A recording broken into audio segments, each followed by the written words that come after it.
Hello, investors. It's Don Vandenbord, Senior Portfolio Manager with Revere Asset Management. Today is Thursday, November 2nd, 5:03 p.m. Eastern Time, coming to you from St. Augustine Beach, Florida, with tonight's Revere Market Insight video. State of the market, we're in a short-term uptrend. Yesterday felt a little tenuous after having a follow-through day on the NASDAQ 100 only. But today, day four off the bottom for the rest of the indexes, strong, powerful moves. So subsequent follow through days. So I changed the date here to show 11/1 and 11/2. And in the heading, in the subject of last night's email, was, can you trust this rally? This is the type of action that we need to see to cement that trust. I went through in last night's video a bunch of things that we need to be looking for, and a lot of them are getting checked off or going from the neutral column or the negative column over to the positive column. One of them is Apple after hours down slightly, but not a blow up. That'll support the indexes. So not an issue there. The next thing that we need to check off tomorrow morning is the employment report to see the reaction to that. And then the next thing that we need to look for is no distribution over the 5 days following a follow through day. So in this case, all the way up through next Thursday. First 3 days are critical. Today was obviously day +1 for the NASDAQ 100, and there was obviously no distribution there. It's when we fail in the first 3 days that the odds for the rally failure increase. But this is the type of action that we look for: broad strength, uh, leaders. Some broke out of bases and held the break even before the follow through day. Deck is one that comes to mind. And a bunch of other gaps up, holding their gaps on earnings. Really emboldened by the action that we're seeing. So over here on the trend gauge, we upgraded leadership from negative to neutral, plus the green sub arrow. I'm quite content with the way things are acting from a leadership standpoint, whittling down.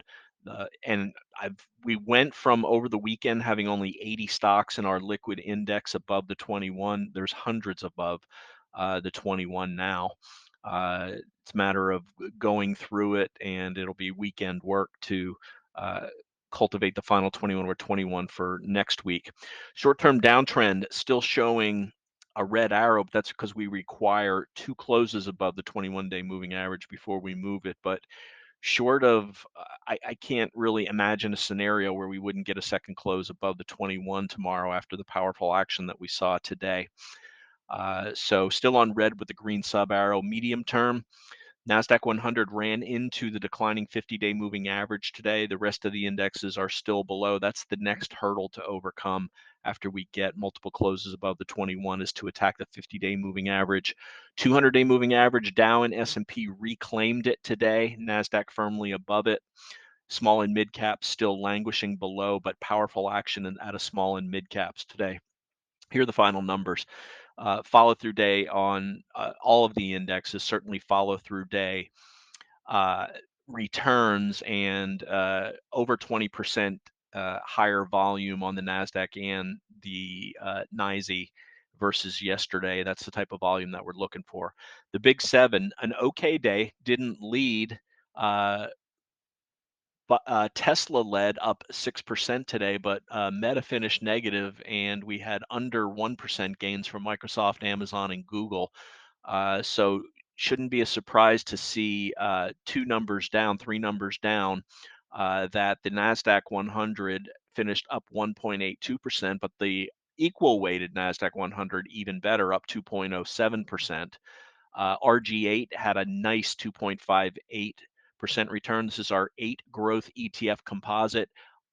Oddly, FFTY was slightly down on the day, but ARC more than made up for that, being up 8.4%, and SPHB up 3%. S&P 500 gapped up 0.9%, closed up 1.89%, and the equal weighted S&P 500 did even better, up 2.22%. The bottom line for this is that I Stressed last night that the NASDAQ 100 follow through was led primarily by the Big Seven, but not today. The Big Seven, arguably, you could say they underperformed against the broad index, with the RSP and the QQEW returning better than the S&P 500 and the NASDAQ 100. Dow participated as well, up 1.7, mid caps and small caps up 2.1 and 2.7%. Global 60/40 up 1.38%. Bonds up strongly as interest rates came off sharply. That was another uh, check in the box of the bulls that we were looking for, is dollar weakness, which we got, and a pullback in yields, which we certainly got uh, today. In-house GROTECTION, we continue to build our positions, up 0.46% after having 3 straight days of outperformance last uh, Wednesday, Thursday, Friday. We've now had 4 consecutive days of the biggest underperformance that I can remember.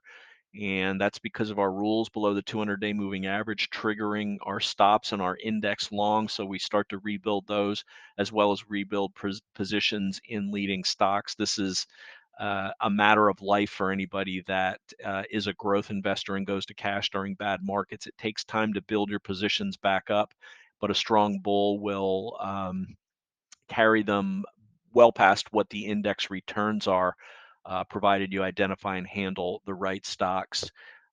And we will have our anchor position in the S&P 500 rebuilt. We got half of it back today, and we'll talk about that when we get to the tail of the tape and look at some charts of interest. Let's get right into it. We'll start off with the S&P 500. You can see here, powerful gap up, close at the high of the day, going through the 200-day moving average. That's the black line above the 21-day EMA, and it hooked up higher. This will now serve as a key level for us to reference on any pullback. We need to stay above this 21E. That'll be the stop for all of the index position that we added today, that 30% index. And then we go to the action of our individual names. But good stuff from the S&P 500. NASDAQ 100 also gapping higher, closing at the high of the day right below its 50-day moving average. Dow Jones Industrial Average clearing the 21-day moving average, the 200-day moving average, and closing right below the 50-day moving average, up 1.7% on the day. Nice performance by the Dow. Note the relative weakness during this 4-day up move. Price strong, great on a relative basis, not so much, but that's okay because we expect underperformance during a strong rally if techs are leading, because the Dow is a more defensive index. Let's go to mid caps. Great action here today, up 2.15%, clearing the 21-day moving average. We've got the 200 and the 50 quite a way overhead. Same thing with small caps. IWM clearing the 21-day moving average, which has now flattened out here. 50-day and 200-day moving average above. VIX down again sharply, down 7.2%. The VIX has sharply fallen, just like the indexes have sharply risen over the last 4 days. VIX now below 16. Amazing. This was up at around 23-ish just 4 days ago. Let's go to the dollar. Dollar closed in the upper third of the range, undercut and reclaimed the 21-day moving average. But dollar weakness is one of the things we were looking for. Big gap down, some strength in the morning while the market was advancing, and then pulled back or flagged a little bit into the close. But for now, the Dow or the dollar is a failed breakout above this 30.07 pivot from this big cup and handle that it was in, and that'll be a big reference point going forward, the action of the dollar. How did that equate to precious metals? Well, silver was one of the only things besides the dollar that I could find down on the day, down 0.5%. Gold with a mild gain. Would have expected better with the weaker dollar, but then again, gold had been rallying with the stronger dollar, breaking that inverse correlation that we saw for months. Up 1/3%. And GDX gold stocks up a half of a percent, still below some of their key moving averages. Moving on to bonds now. Broad bond index with a gap up 0.57%. Uh, Clearly looks to be putting in a low, although we have had gaps up in the bond index before. A couple come to mind here one in early July, here one in mid-August, that failed. This one certainly could fail. If it does fail, I would expect that it takes the indexes back down with it. But for now, we're getting everything that we want. Everything, when I say we, I say the bulls. Bulls are getting everything that they want from the dollar, from yields, and from stocks. Here's TLT, big gap up. If the price up, that means yield was down, up 2.3%, closing near the high of the range. 21-day moving average up. Here's the yield, TYX, big gap down here below the 21-day hooking over. So this looks like a top right now, but again, as I said, we've seen gaps down before that, and then the uptrend resume. And that's just one of the things that we'll keep our eye on every day here as we go through the tail of the tape in the inter-asset correlation. Here's the 10-year, very clear failure at the 5% yield level now. Big gap down here today. Bitcoin, BITO, battling around that 35,000 level, up a percent today, right around this breakout level from this double bottom. Let's go to the tail of the tape now. You can pause this. I'll hit the highlights. Uh, Next thing that we need to overcome, and I say again, I'm in the bullish camp. NFP report tomorrow morning. Day count from a follow through day to a follow through day, a subsequent follow through day on the NASDAQ, and a follow through day on all 5 of the indexes. Second day above the 80 EMA, first day above the 21 EMA on the S&P 500. Our expectations flip now to positive as long as we stay above the 21 on the S&P and the NASDAQ. This trend up all day, no sellers, all buyers, stops being shorts being covered, no doubt contributed to it, but now we keep an eye out for follow through day not being impacted by distribution on the indexes. All 11 of the sectors within the within the S&P 500 were higher today, led by KRE, oils, and XLRE to the downside. Bond yields, the dollar, and silver. In-house, we added to CrowdStrike and CCJ. We bought SPXL to get us back up to a 30% exposure to the S&P 500, and we added Lilly as gapped up on earnings, closed lower than we bought, but this kicked our beta back up from 0.31 to 0.71. Bottom line in the day, follow through day on all 5 indexes. Yields fall sharply, regaining some key levels now. We'll see what Friday and next week brings us as far as distribution and as far as action on the indexes and leading stocks go. Let's take a look at a couple of these leaders.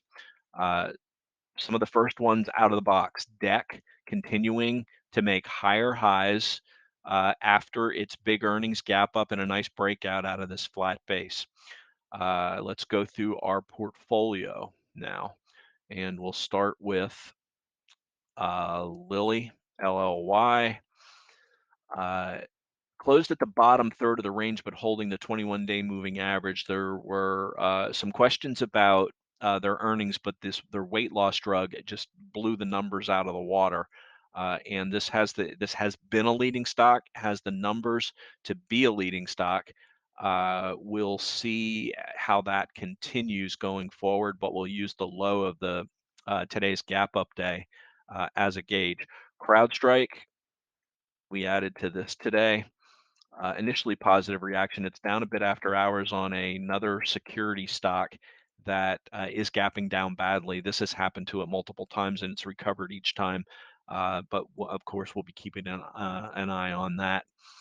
Also added to CCJ. This is exhibiting exactly the type of action that you want it to.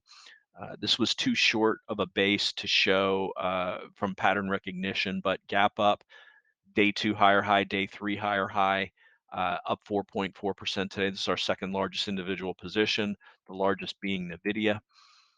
which had an underwhelming day today. Not NVIDIA, Netflix, NFLX. We do own NVIDIA for some taxable clients that we had hedged and took the hedge off today. Netflix up 1%, less than the indexes on the day, but certainly showing relative strength since its earnings gap up, acting very well. Let's see what else. CrowdStrike. We also own starter positions in Amazon. Great after its earnings position. We're looking to add to this also in Microsoft, acting great after a one-day shakeout after its earnings report. We still own also small positions in Bitcoin. Nice consolidation. PDBC, this is commodities led by oil, going sideways under the 50-day moving average. Need to see some strength in this fairly quickly, but oil was up strongly today, as well as the oil stocks. GLD consolidating near the breakout of its double bottom. And 1, 2, 3, 4, 5. Those are all the stocks and the ETFs that we own in addition to the S&P 500. What else is acting well? DraftKings had a great day, and it's up higher after hours after reporting earnings. It's up 7%. This will be a target for us tomorrow. Some other stocks acting well. NVO on earnings gapped up back above the 100 level that both Lilly and NVO reported on the same day. ELF initially gapped up 10% on earnings. ELF gave most of that up, still ended up 3.7%, but looks like there's more sellers than buyers in ELF right now. Not everything goes straight up. Some more earnings winners.